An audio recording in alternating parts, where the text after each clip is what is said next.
दोस्तों एक बार फिर से नए वीडियो में आप सभी का स्वागत है। साथियों यहाँ पर द्विघात समीकरण का एक प्यारा सा अच्छा सा सवाल लिखा हुआ है। चलिए दोस्तों इसे हल करते हैं। एक बार सवाल पढ़ लेते हैं। तो यहाँ पर लिखा हुआ है, दो क्रमागत धन पूर्णांकों को ज्ञात कीजिए जिनके वर्गों का योगफल 61 है।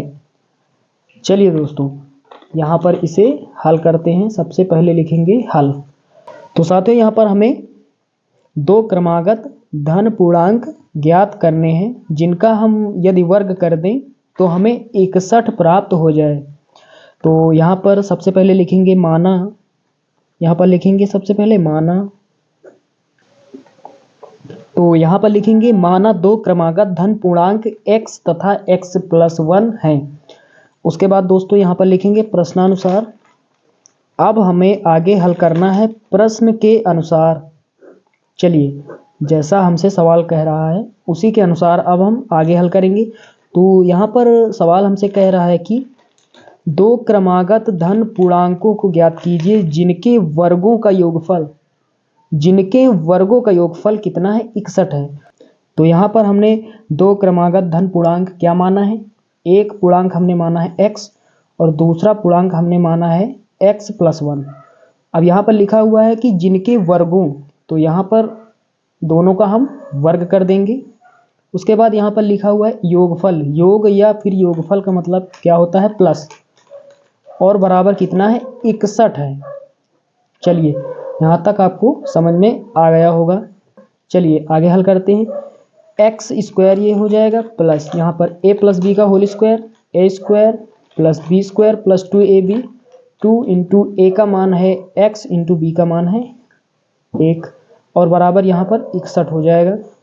x² में x² जोड़ेंगे 2x² हो जाएगा प्लस यहाँ पर 1 लिखेंगे और यहाँ पर प्लस लगाएंगे।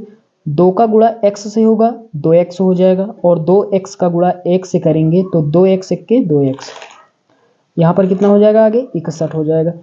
अब यहाँ पर क्या करेंगे, 61 को इधर ले आते हैं तो यहाँ पर क्या हो जाएगा, 2x² प्लस यहाँ पर 1 + 2x बराबर की उस तरफ ये प्लस में है, इधर आएगा तो ये माइनस का 61 हो जाएगा। बराबर क्या यहाँ पर बचेगा, 0।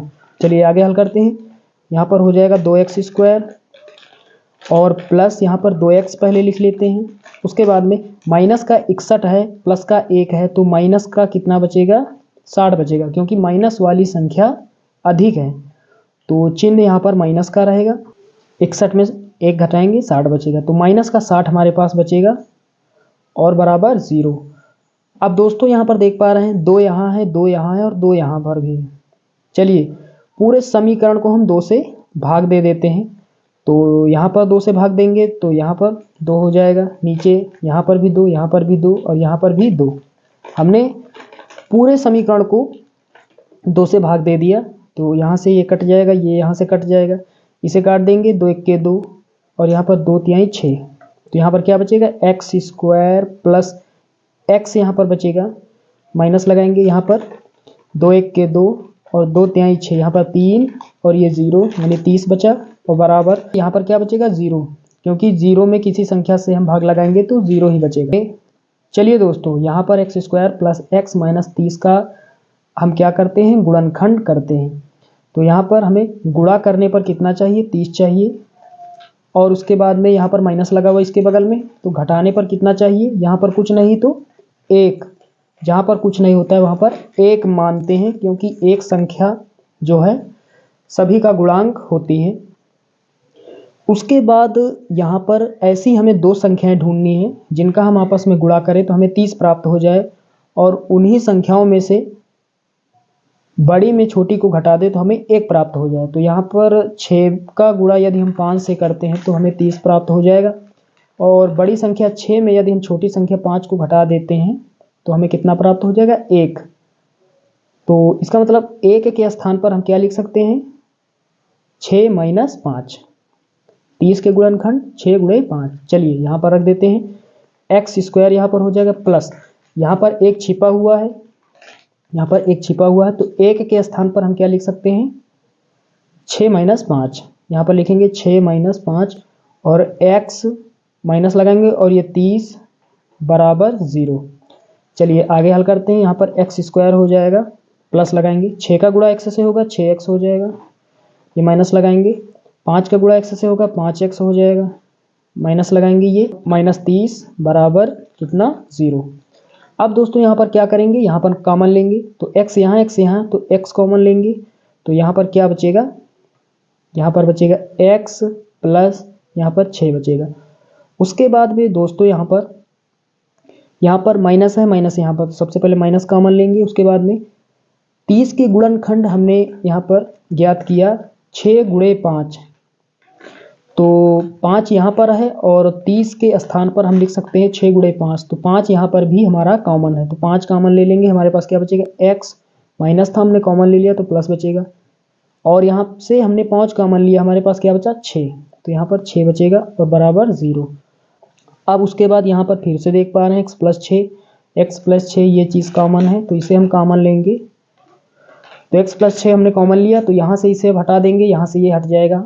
अब हमारे पास जो बचेगा इस ब्रैकेट में लिखेंगे हम, हमारे पास क्या बचा x माइनस 5 बराबर 0। दोस्तों दोनों मान जो हैं वो 0 के बराबर हैं। चलिए दोनों को अलग अलग हल करते हैं। x प्लस 6 जो है वो 0 के बराबर है, तो x बराबर ये प्लस का 6 है बराबर के उस तरफ, ये माइनस का 6 हो जाएगा। दोस्तों ये माइनस में है इसलिए ये इनकरेक्ट है, अमान्य है। उसके बाद में यहाँ पर x माइनस 5 बराबर 0, x को यहीं पर रोकेंगे, इस 5 को उधर भेजेंगे तो ये प्लस का हो जाएगा, ये करेक्ट है क्योंकि ये प्लस में है। तो x का यहाँ पर मान हमें प्राप्त हुआ 5। चलिए यहाँ पर हमने दो संख्याएं, यहाँ पर क्रमागत संख्याएं यहाँ पर क्या मानी हुई थी, तो यहाँ पर लिखेंगे दो क्रमागत धन संख्याएं। तो यहाँ पर हमने दो क्रमागत धन संख्याएं क्या यहाँ पर मान रखा था, x तथा x प्लस 1, तो x के स्थान पर हमारा मान क्या निकला, तो यहाँ पर x तथा x प्लस 1 हमने माना था। x का मान कितना हमने निकाला 5 लिखेंगे, कामा लगाएंगे। उसके बाद दूसरा पूर्णांक हमने माना था x प्लस 1, x के स्थान पर हमें कितना रखना 5 प्लस 1 कितना हो जाएगा 6। तो यहाँ पर दो क्रमागत पूर्णांक हमारे पास क्या होंगे 5, 6, तो यहाँ पर ये आंसर हो जाएगा। अब चलिए दोस्तों यहाँ से सवाल से थोड़ा देखते हैं हमारा आंसर करेक्ट है या नहीं। तो यहाँ से पढ़ते हैं एक बार सवाल। यहाँ पर लिखा हुआ कि दो क्रमागत धन पूर्णांकों को ज्ञात कीजिए जिनके वर्गों का योगफल 61 है। तो यहाँ पर हमने ज्ञात कर लिया दो क्रमागत धन पूर्णांक